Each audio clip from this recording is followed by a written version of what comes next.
We are in the south, what is called the south bedroom, and like many rooms in this new house, this old house, which was made and renovated, but always in the frame of the 17th century original building, was a bit of a mess. So it was not uniform at all. The walls were made in plaster, the panels were there, were completely distressed. They had lots of different layers of old and new paint. Some panels were new, some panels were original, and it was very difficult then on top of it to unify the whole thing by giving it a unified look. This, for example, if you look at here, this here is the original old panel. It has broken paint. You can still see a bit of the original paint underneath. It was flaked off and rubbed down. Some parts, like this mantelpiece, were new. Some parts of the cornice and on these panels were new, but that was old. So all this, and within the panels, there were some, perhaps not here, but there were parts of the panels that were just new pieces of board.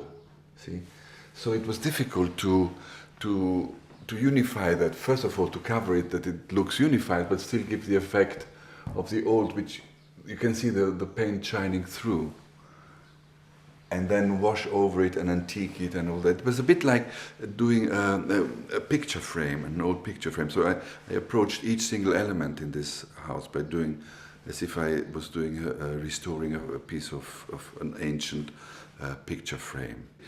And then I came up with the idea to draw, as if I was an architect. I drew the lines on the wall.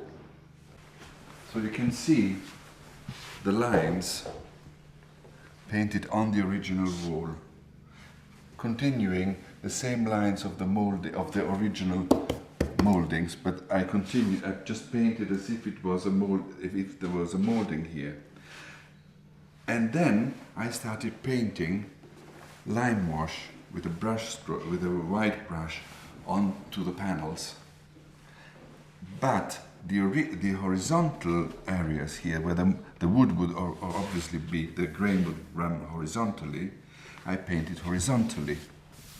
And I didn't do only one coat. There are several coats of different lime washes on top of this wall in different shades of color. And at the end, I picked out all the moldings again with an ochre pencil, and all of a sudden it looks absolutely stunning, because it looks like an old panel, but if you look carefully, this is not a molding, it's not a trompe-l'oeil, there aren't any shadows, nothing. It's just the brush strokes which give the impression that there is a molding.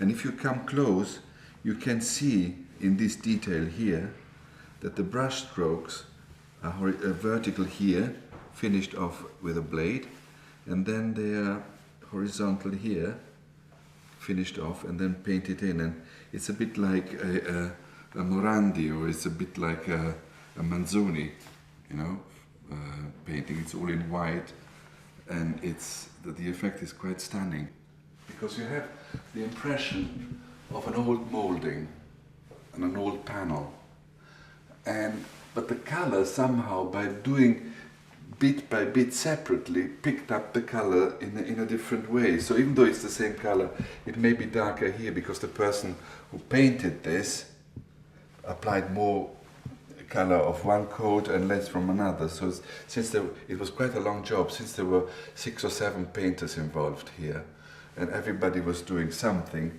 There is also the discontinuity of the brushstrokes and of the system, and that adds to the liveliness of the finish. You see, so and I allowed for mistakes. Nothing is even, so the whole thing looks really old and worn, even though it's brand new. So this thing looks as if you tore the wallpaper off from an old room that was there hundreds of years. And that is, I'm absolutely fascinated and thrilled with the result, because it's really, I'm really proud of it.